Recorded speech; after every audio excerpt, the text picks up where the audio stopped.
The 2025 PWHL offseason is now underway, and the expansion draft is coming up. In this video, I want to talk a little bit about the rules of this period, as well as mention whom I believe every team should be protecting. Before I do though, if you're a new viewer, be sure to hit that subscribe button down below for more PWHL content, and hit that bell so you get notified whenever I upload.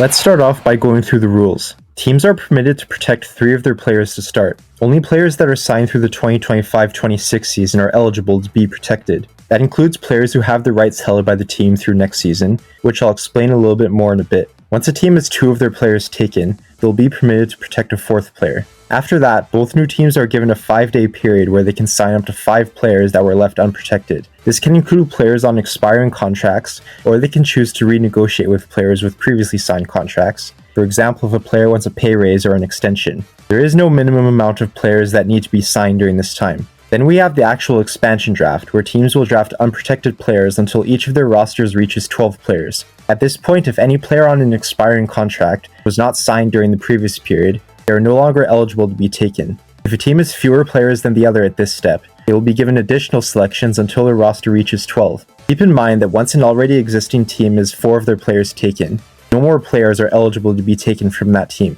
Then we have the entry draft, which is a topic for another video.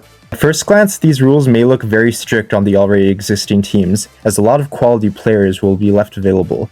Remember that there is a salary cap that teams have to be within, so it doesn't necessarily mean that the new teams are going to be star-studded from top to bottom. I'm sure that the league did their own mock drafts before deciding on these rules, and the money will also factor into my selections for protection.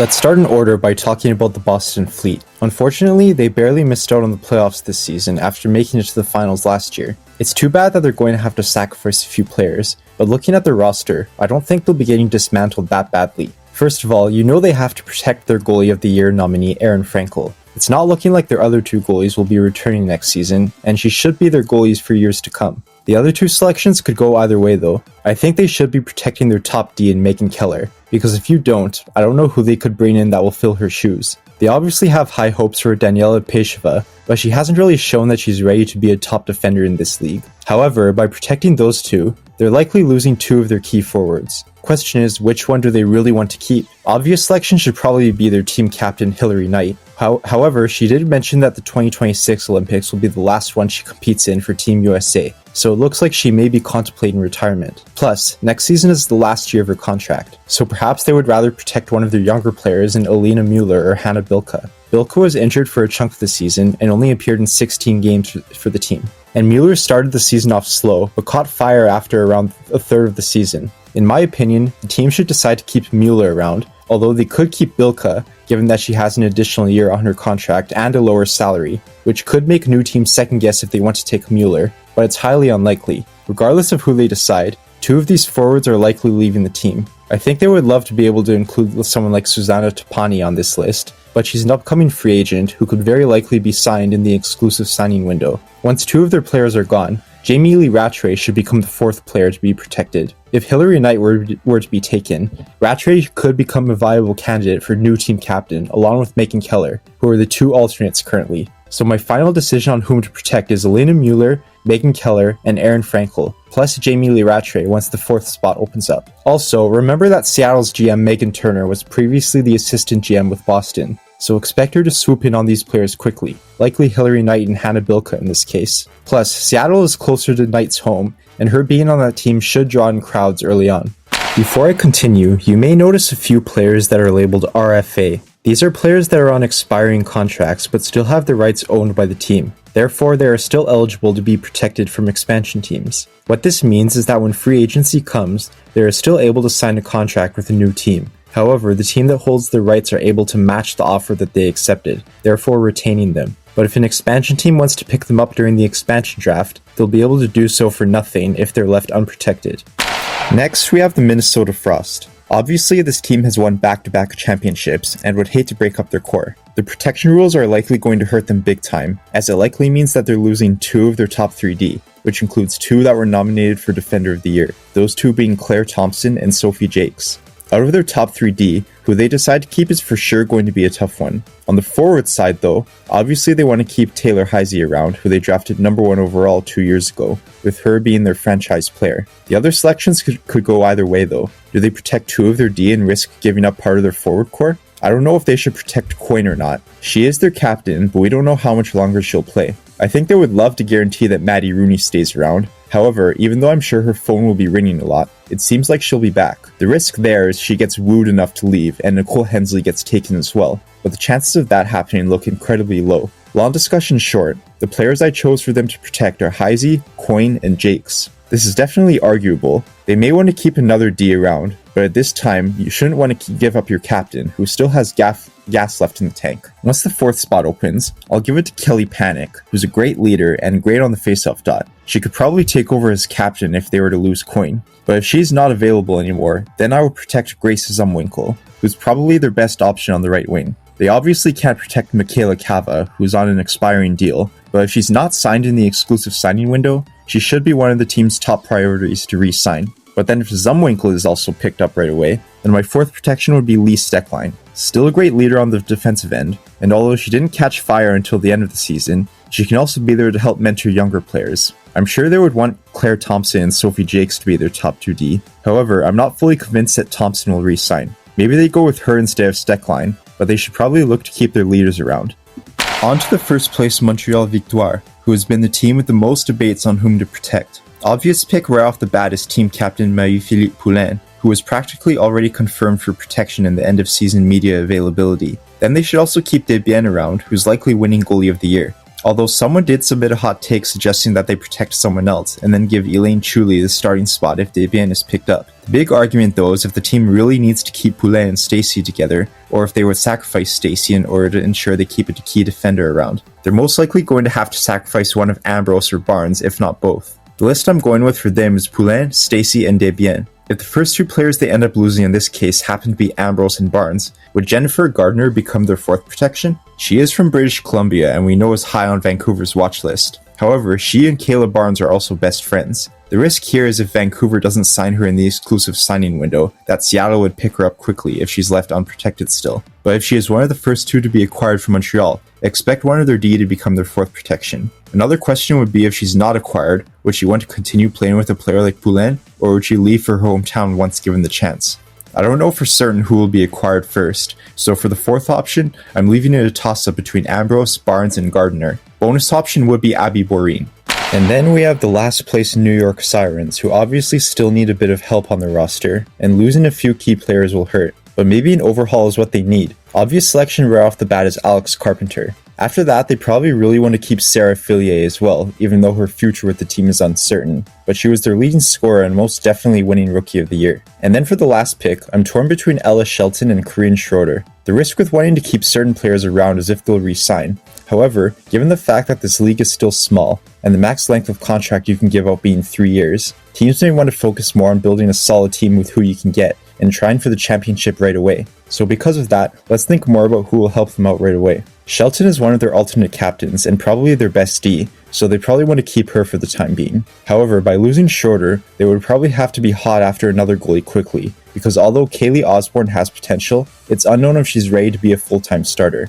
Also, getting free agents to come to New York may be difficult, but with this league, players should probably take what they can get. This was a very tough one, but the players I'm protecting here are Carpenter, Fillier, and Shelton. Shelton is one of their alternate captains and their best D at this time, so giving up on her right now wouldn't make a ton of sense. Micah Zandyhart may be their captain, but she is a British Columbia native and likely on her way to Vancouver right away. Kind of surprised that she was named captain and not Carpenter, but Carpenter will probably take over captaincy if Zandyhart is gone. 4th protection would probably be Jamie Bourbonnais in this case, so they don't have to lose too much of their D-core. However, if Schroeder is somehow not taken right away, then her for sure. If Bourbonnais is gone, then Abby Rock would take that spot. However, they have a few good candidates to replace those players with the first overall selection, with Hayley Wynn, Christina Keltunkova, or Casey O'Brien. Wynn would be a great pick if they happen to lose some key D, but Keltunkova could fill in that center position if Rock is no longer there. Plus, she was also coached by Greg Fargo at Colgate, and some say she has the potential to be another Poulin. I think that's very high praise, but I wouldn't go that far just yet.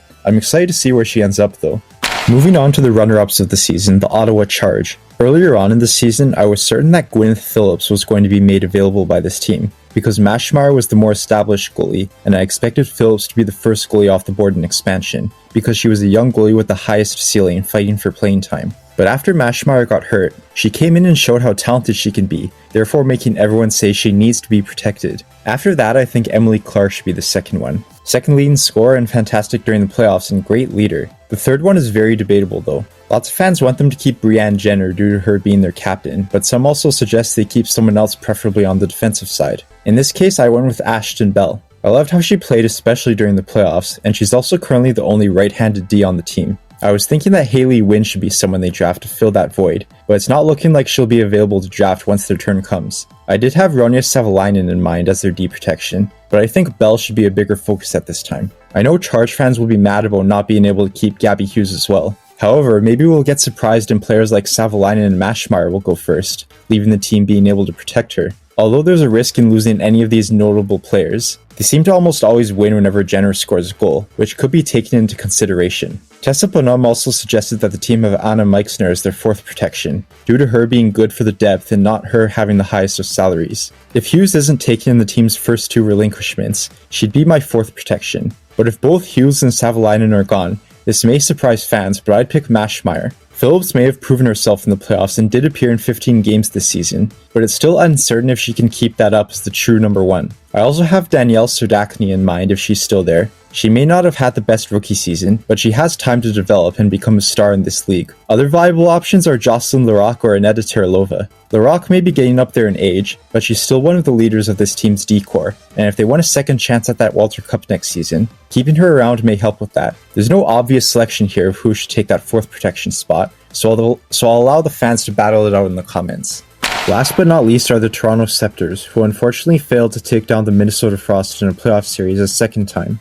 Obvious number one answer to protect is top D and Defender of the Year nominee Renata Fast. I don't think that needs any explanation. The other two could be arguable though. Lots of fans are saying Daryl Watts should stay, and I agree 110%. She was their leading scorer and they managed to sign her away from Ottawa at a discount. For the third choice, it was a toss-up between Sarah Nurse and Blair Turnbull. I ended up going with Turnbull. While she may not get the most points, she is a hard skater and works hard on both ends of the ice to help her team.